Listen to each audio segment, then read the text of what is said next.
I'm Dan Pascone, CEO of Tailored Wealth and host of the Making Sense of Your Money podcast. Real conversations to help high earners make sharper decisions so their money works as hard as they do. This is episode number 43, and today I'm joined by Shari Rash, founder of GWA Wealth and host of the Everyone's Talking Money podcast.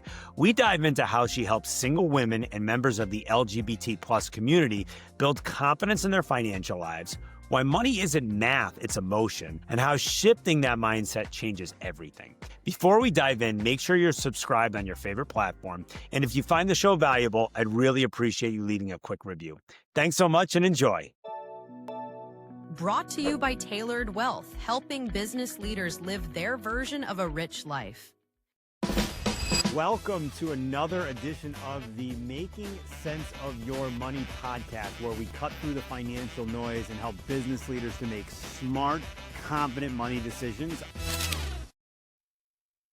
Shari, thanks for joining the Making Sense of Your Money podcast today. Excited to have you. Thanks for having me. Yeah, it's going to be fun. This is going to be an interesting conversation because you and I are both in the same industry, same field. In fact, we learned before this call that we're former colleagues, which is fun. But you have a really unique specialty and sort of client focus. So I'm excited to unpack that a little bit. So just tell our audience a little bit about who you are, what you do, and I'm looking forward to chatting. Yeah, I am a financial planner.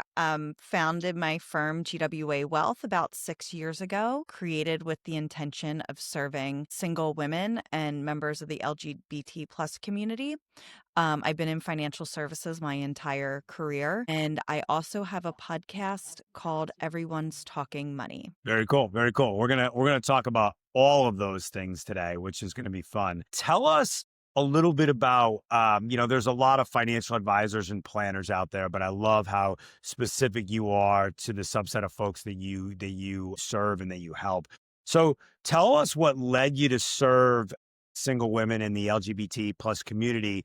And then ultimately, I want to hear a little bit about the work that you do for that group and what makes sort of the planning and wealth management side unique for that subset. Yeah, so Dan, obviously this doesn't come as a surprise to you, is that most people in financial services look a lot more like you than they look like me. So having grown up and knowing no different, that always just felt normal to me, that, being one of the only women in the room. For my career before financial planning, I, was the only female. Like it wasn't uncommon that I was 20 years old and my colleagues were, 25 years older than me.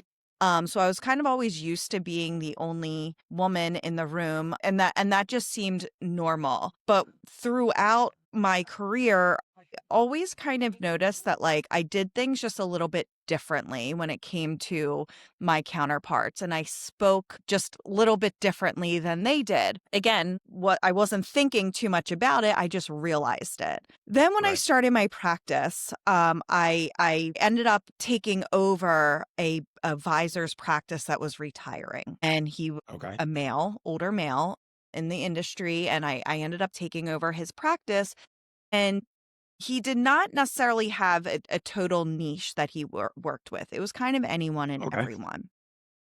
Right. But he is part of the LGBT community, and a fair amount of his clients are as well. But he unfortunately, it was not during when he was building up his practice. It was not really during a time where he could say, "Hey, this is who I serve." Right. So that wasn't necessarily his niche. And as I'm meeting with clients and I'm speaking to them, I just felt the conversations with women and my LGBT plus clients were just different than conversations with the heterosexual male. Okay. So it was a lot more about feelings and emotions when it comes to money versus just performance. And frankly, I enjoyed the feelings conversation a whole lot more. And then looking back on my career, my previous career, there were a lot of feelings conversations then too. It was telling what's going on with your business.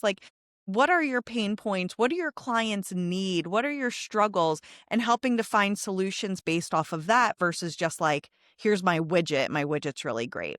So Right. that's kind of the evolution of how I got to where I am now. Like I had one conversation that was really enlightening, but that was kind of the evolution of how did I start working with it? Because I was just having conversations I really enjoyed and we got along really well. And I wanted to serve those that were underserved by financial services. I love that. I love that. It's so much great stuff that you said there that I want to unpack a little bit. First off, I'm a true believer. I've seen this in my business as well. And, this can relate to a lot of different concepts, but typically the best ideas for your business come from just talking with your clients or your prospective clients, right? I mean, I've definitely found that it's, over the years of talking with people, it helped to shape sort of our brand and who we serve. And I totally agree with you. And I think it's what a lot of folks in our field miss out on, regardless of who they serve.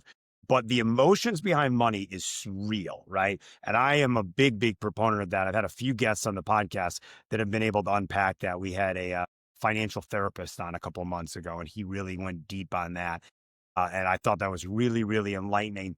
And to your point, there's a lot of like data and models and, just the financial piece of wealth management and financial planning. But at the end of the day, it's about your life, and your life has a lot of emotions tied to it.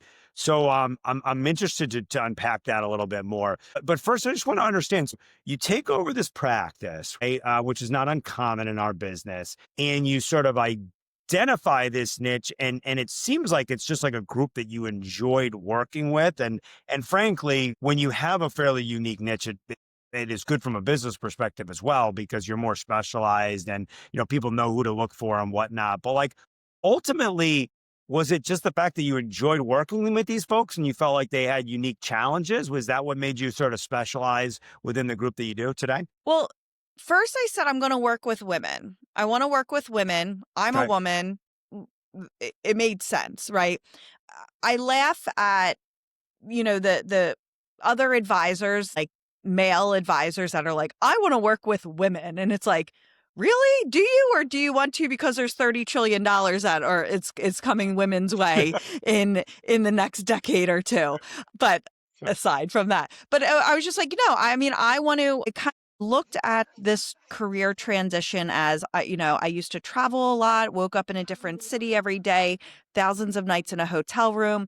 And I just looked at this transition as like, I'm making my life better. I need to make my life better. I want to work with people I like. Like, I don't want the phone to ring and like I groan when I see who's on it. So that was just my thinking in general, is like, I'm doing this for like a life improvement. So yeah, let me look at the clients that like I really enjoy and like what are common denominators between them.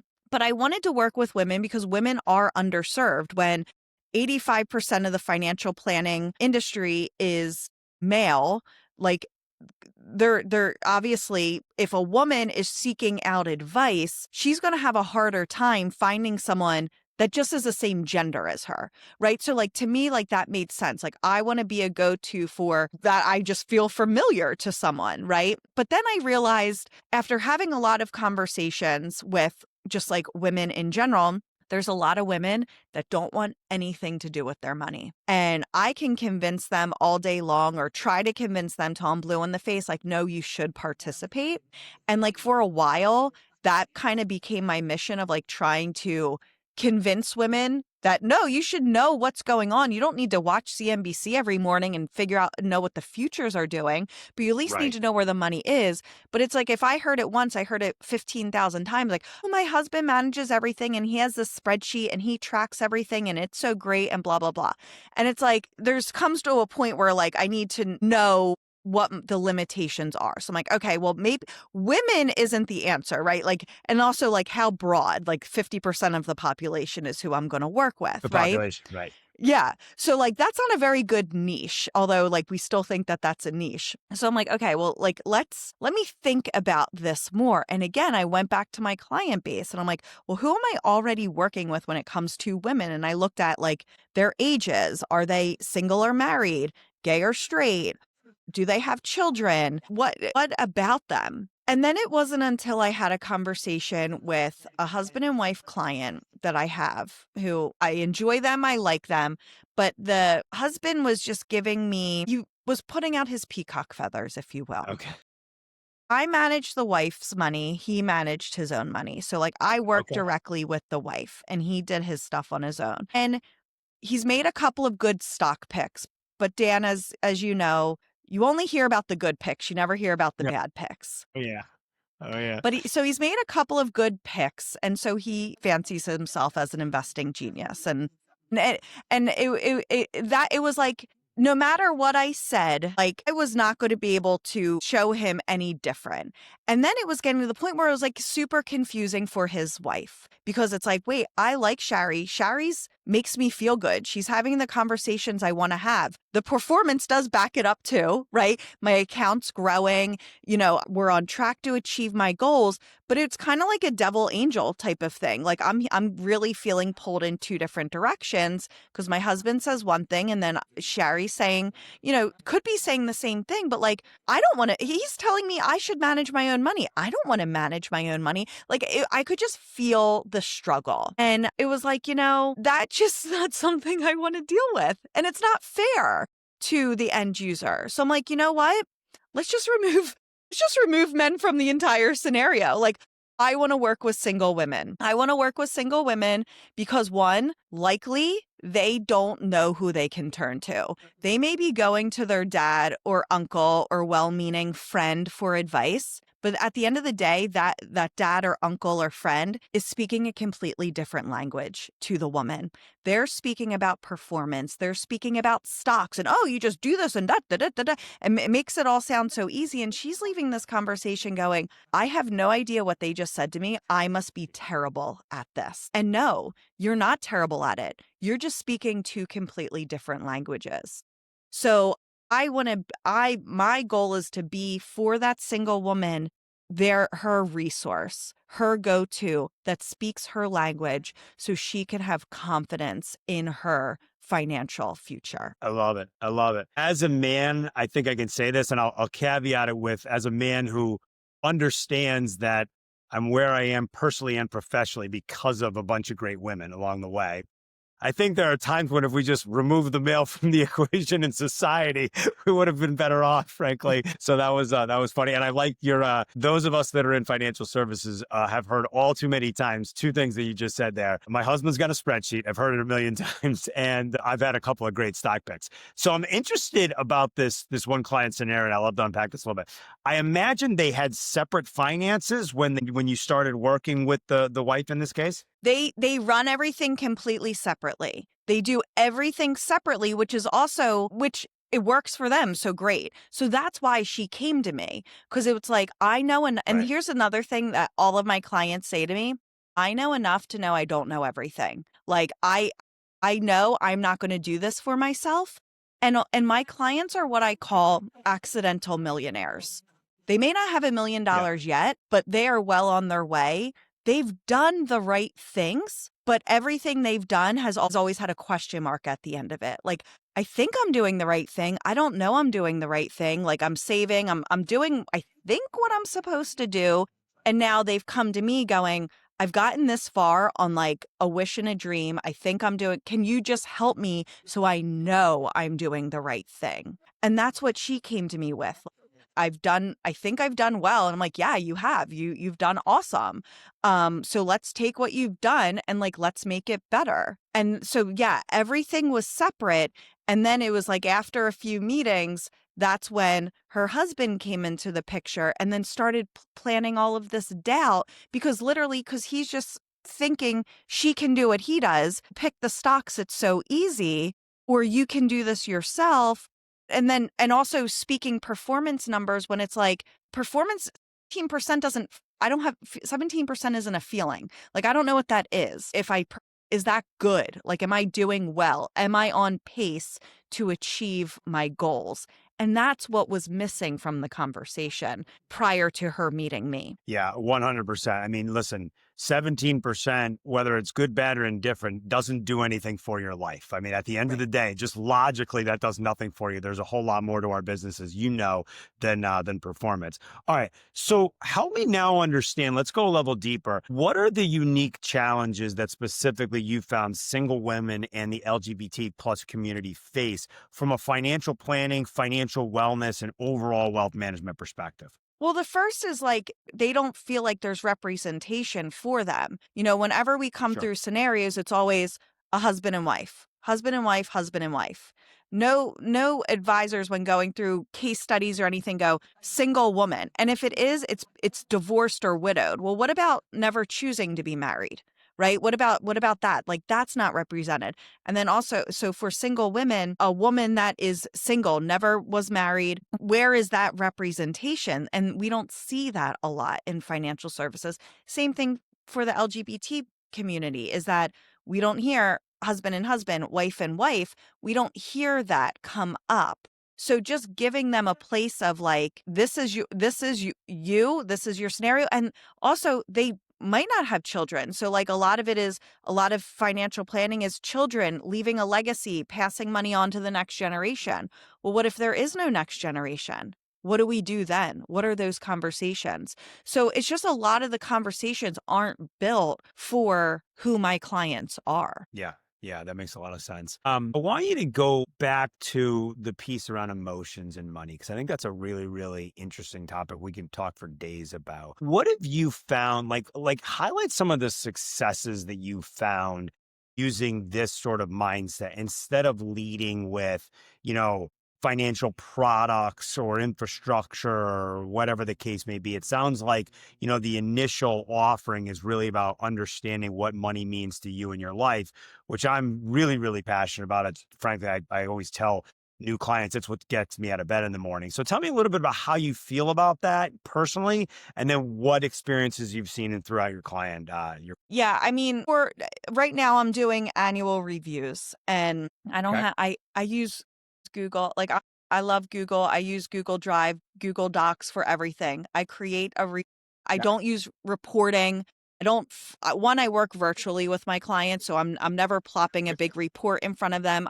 And that's what I also realized there was a disconnect when I was like getting like these softwares and building these reports and I'm like, oh, this sucks. Like I don't even want to do it. Like it's so boring. Like and I'm like, if I think it's boring and I'm the one doing it and charging a fee for it, how do you think my clients feel like when they're getting it presented to them? So I'm like, that's when I was like, that was like another like hit upon the head, like, all right, something needs to change. Like, so I create, my annual review in a Google Doc. And yeah, I put performance and all of that because that is important, right? But I don't even send that to the client until after the fact. So all I'm doing, I'm using that Right. to look at it and that's shaping the conversation. But here's how my conversations are going, like how they've been going over the past couple weeks. Everything looks great. Your strategies are doing exactly what they are supposed to be doing.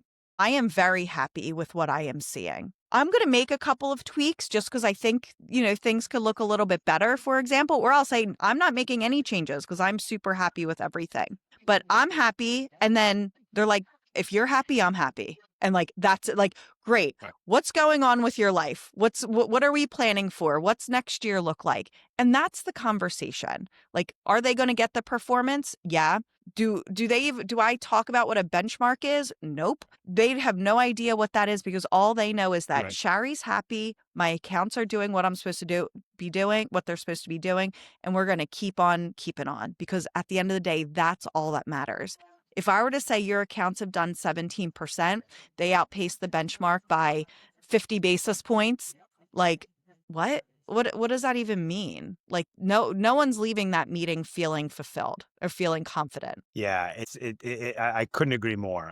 It's about what does your money do for your life? And, studies show that working with an advisor actually helps to improve your overall happiness. I've actually dug up some studies on that over the last few months. And that's what makes our business really fun, right, Shari, is being able to understand what are you doing next in your life? What goals do you have? What does your money mean to you? How do you want to use it to live the life you desire is a question that I ask a whole lot. Okay. Very, very cool. Well, that's super interesting. So I want to hear now a little bit about the podcast, and we can relate on that one. What made you start the podcast? It seems like you've had a good degree of success with it, so congratulations there. Tell me a little bit about the structure of it, what made you start it, and what you like about the podcast. So I started a podcast called Money Chic back in 2020, and I started it Cool. as a way to just be in front of my clients. That was the same time, March of 2020, as when all of my clients transitioned to me. So if we all remember what happened in March of 2020, COVID hit, we were all sent Interesting home. time. Very interesting time, especially, when, hi, I'm the new person taking over your life savings, watching your life savings. So, and these clients were very used to like kitchen table meetings, and where I lived, very restrictive, like no one was leaving their houses. Like there was no way I was going into someone's house and sitting at their kitchen table. So we had to transition everything to Zoom. So it was a major point of transition for my clients as well in two ways.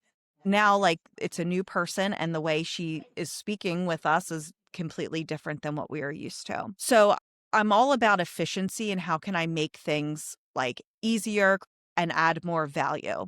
So I was working with coach at the time, and he was like, you should start a podcast and just stay in front of your clients. So it was a way for me to be in my client's inbox. They could hear my voice twice a month and feel like they have a connection with me, even though that we're not on Zoom together. So that's how I created it. Right. And I was, kind of chugging along at it for a handful of years. And then I decided last year that like it got to the point where like it was always a labor of love, and it means to stay in front of my clients. But it was like, all right, this is a lot of work. It's getting expensive. I need to do something more with it. So I said, I want to expand the podcast. So I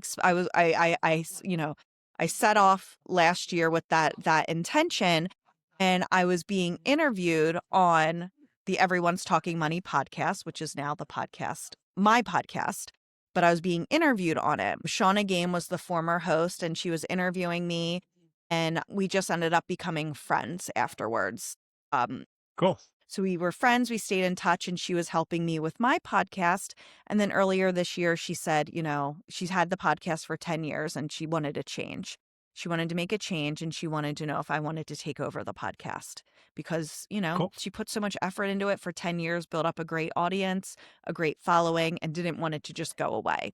So that's what happened. So I took over the Everyone's Talking Money podcast at the beginning of 2025. Very cool. That's a great story. I love that. I mean, it's interesting, the unique bonds and the great contacts and really colleagues and friends you formed through this type of medium.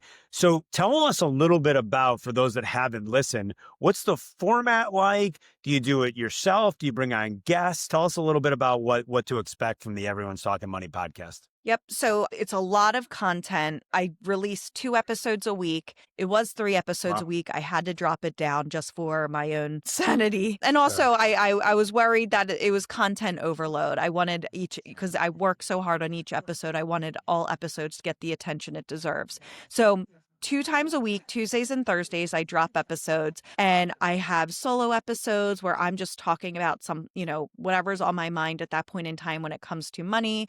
I'm doing a series right now on money moves to make before year end. So I was just talking about all the tax advantaged things we can implement before year end, because we don't want to think about taxes when we're filing taxes. We want to think about taxes the year it's happening. And so I just did an episode about that, but I also have a lot of interviews. And it's not always just finance people that I'm talking to. It could be mindset. A lot of it is just removing the emotional baggage that we have with money, acknowledging it, how important mindset is when it comes to money. So it's a nice mixture of the emotional side of finance, but then also some of those personal finance best practices. I love it. Very valuable stuff. And it seems like you're producing a lot of content. I'm sorry. So kudos to you on that, because I know how laborious that can be. I know it's enjoyable for you. I know it is for me as well, but it takes a lot of work. So congratulations. All right. So we're going to shift gears a little bit, Shari. So you are officially now entering the lightning round. All right. So this is where we're going to get to know you a little bit more. We got a good sense for who you are from a business perspective. Going to get to know you a little bit more. So the only thing I always ask of our guests on this is just the first thought that comes to your mind. Could be a one-word answer or a long drawn out thought or anywhere in between. You ready? Yep. Let's do it. All right. Coffee or tea? Now tea. I'm trying to reduce the amount of coffee I'm drinking. That sounds good. Good for you on that. One meal for the rest of your life. What is it? Sushi. Any type of sushi. Oh, okay. I had sushi earlier this week. I like it. I had sushi earlier this week. What's one tool or piece of technology, could be hardware or software, other than your phone or computer, that you can't live without? Calendly. I love Calendly. Yes, that's a good one. My calendar, I'm super crazy about my calendar. I live off of it. I have so many different calendars for personal, podcast, work. So everything's blocked off. But anytime a client says like, well, one, I have my Calendly link in my email. So I'll literally reply like, schedule a call with me. Or they'll go back to other emails to schedule a call. But I rarely get phone calls from clients because they just know, let me just schedule something. So then we have both of our undivided attention. So Calendly is the best. Love it. Love it. I agree. Do you have a favorite quote or phrase about money or success? Whatever you are, be a good one. It's an I love Abraham that. Lincoln Very quote. Yeah. simple, but very, very powerful. I love it. Do you have a routine or a personal hack that you subscribe to and you believe helps you to be successful? I am terrible at routines. My routine is not having one. I wish I could have a routine. I think one hack I have, and this is more of a personal hack, again, going back to the calendar, is that if it's not on my calendar, it doesn't exist. So Right. I've trained my family that we have a family email address. So one, every personal thing goes to this family email address. I have 4 children. So like all the school stuff, sports stuff, everything goes to this personal email address. And then any sports events, birthday parties, whatever it is, goes on this family calendar and it's connected to all of our phones. It doesn't eliminate the 5 other people I live with asking me, what do we have going on tonight or this weekend? It doesn't eliminate that. But my answer is look at the calendar. Look at So the count. that's my personal hack, which I think actually helps professionally because then it also filters through my calendar is blocked when it should be blocked. Everything works well together. And I'm pretty good at, creating my personal time and work time and having a work-life balance that way. That's super, super important. And yeah, your calendar doesn't care if it's personal or professional, but having it coordinated is so, so important. All right. What's one bucket list item that you've already accomplished? I'm not a big bucket list person, but I will say like after years, 13 years or so, my previous career of, flying thousands and thousands of miles, thousands of hotel rooms, that I felt like I missed a lot. So going into the second phase of my life, I really enjoy the fact that I can, do anything for my kids and be there during the day. I just was I have twin kindergartners. I was just on their field trip yesterday. I'm the president of the PTO. Like I can do all of this stuff. So I feel like being able to do that, I feel very lucky that I've been able to shape my life to achieve it. You and I have similar backgrounds, and I spent many years not being able to do those stuff. And yeah, for me now, it's coaching youth sports. So I can very much relate to that one, and good for you on that. All right, last one. If you could give one piece of advice to your younger self, what would it be? To save more. I like it. Practice what you preach. Just because it's there, you don't have to spend it. To automatically set aside, a fixed amount of your paycheck to send it somewhere to save it. I did a really good job saving for retirement, but I Yeah. did not do a good job of saving like the non-retirement money when I was young. So that would be my piece of advice. Yeah, saving for retirement's important, but like set up an automation to save for like 3 years down the road or 5 years down the road. Automations are super powerful. And for all of you that are listening, we as financial experts, we're not perfect either. So a lot of what we're talking about is do as we say, maybe not as we've always done. And I know I personally, from being in this business, have learned a lot along the way. And I made many, many mistakes early in my career. So I can relate to that. All right. Really cool, Shari. Thanks for coming on. So appreciate your insights that you shared with us today. If our audience wants to connect with you, collaborate with you, what's the best way to find you? Yeah, so you can find my podcast, Everyone's Talking Money Podcast, TALKIN, Everyone's Talking Money Podcast.com, or my firm is called GWA Wealth, so GWAwealth.com. Very, very cool. That is amazing. Thanks for coming on. That's it for the episode. You can find our podcast along with our newsletter and our YouTube channel all for free, as always, at makingsenseofyourmoney.com. And as we always say, prioritize your version of a rich life. Cheers.